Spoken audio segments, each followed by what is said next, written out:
রাধা কৃষ্ণ। হ্যাঁ হ্যাঁ,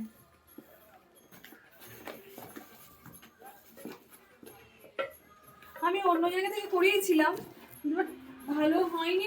জাস্ট চান নামানো, চান টান করানোর সময় তখন ওদেরকে উঠে যাচ্ছে আর কি। আচ্ছা আচ্ছা।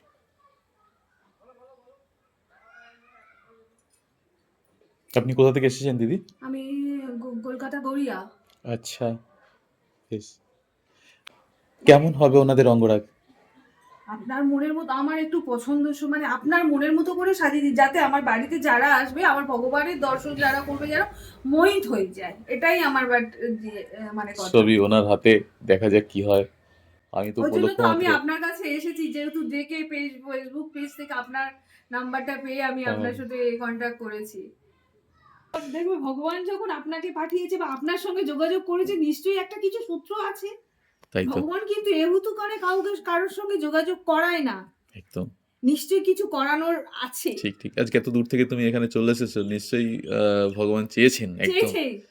যে ওখানে চলো, আমি একটু অন্য রূপে আসি তোমার কাছে, ধরা হ্যাঁ, দিই। আমি একটু অন্যরকম সাজাতেই হবে, হুম হুম। একটু অন্যরকম করতে হবে, আমার ভালো লাগছে না এরকম। আর দেখতে এরকম ভেবে ভেবে এসে আর আমি ফোন আপনার এরকম বসে আর ফোনটা নিয়ে এরকম ভিডিও দেখছি, দেখতে দেখতে দেখছি আপনার ভিডিওটা এসেছে। তখনই আমি নাম্বারে এক্ষুনি ফোন হ্যাঁ, হ্যাঁ। করতে হবে, তো যোগাযোগ আচ্ছা, এই করতে হবে কথাটা তো। অনেক ভক্তরাই বলেছে আমাকে যে আমি ভাবছি কাকে দিয়ে অঙ্গরাগ করবো, হঠাৎই দেখি তোমার ভিডিওটা সামনে এসেছে। হ্যাঁ, তারই লীলা এটা। হ্যাঁ, আমি শুধু অনেকবার আমি চেষ্টা করিনি, একটু ভাবছি যে তখন তখন মনে মনে ভাবছি, দেখো আজকে আসতে গেলে দেখো ভগবান চেয়েছে ওই সাজতে, ঠিক আমার সাজার।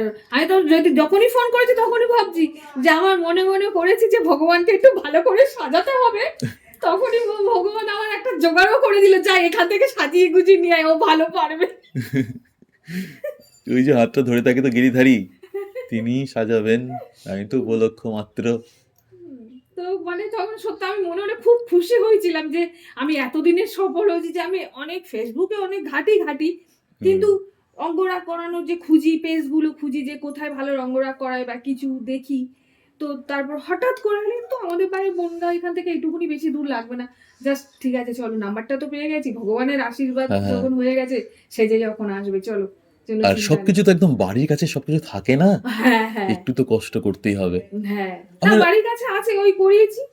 ভগবানের আত্মা তো আমাদের সঙ্গে এখানে থেকে বসানো, তাহলে একদম সেখান থেকে তো আমাদের ফিল করতে হবে। চোখ বন্ধ, বলে না এই ভগবান কি নেই, হ্যানা ত্যানা, আরে ভগবানকে ভক্তি করলে তবে তো সে, আমি তো বলি, আমি যখন নামের মধ্যে থাকি তো আমি স্বয়ং বুঝতে পারি যে আমার রাধা মাধব আমার সঙ্গে বসে যতটুকু পারি, আমি ভুল ভাল বলাই পরে ক্ষমা চিনি, যেহেতু ভগবান আমি অত বলতে পারি না, যেটুকু আমি পারি আপনার সামনে প্রেজেন্ট করি, একদম একদম। যেটুকু আমার সাধ্যমতো আমি প্রেজেন্ট করি, এতে তুমি আমার ক্ষমা করে দিও। আমি সবসময় আমার টাকা বলি আমি সব, যে ভগবান জগতের মঙ্গলময়, তুমি মঙ্গল করো, আমার তুমি পাশে থেকো, আর আমার ভুল ত্রুটি হলে আমাকে তুমি ক্ষমা করে দিও, আর ভুল রাস্তায় গেলে আমাকে রাস্তা দেখিও, আর আমি তোমার কাছে একটা টাকাও আমার চাই না। ভক্ত মাতাজি খুব সুন্দর করে বললেন তার মনের কথাগুলো। ভগবান এই ভক্তির মঙ্গল করুক এবং সকলের মঙ্গল করুক। রাধে রাধে।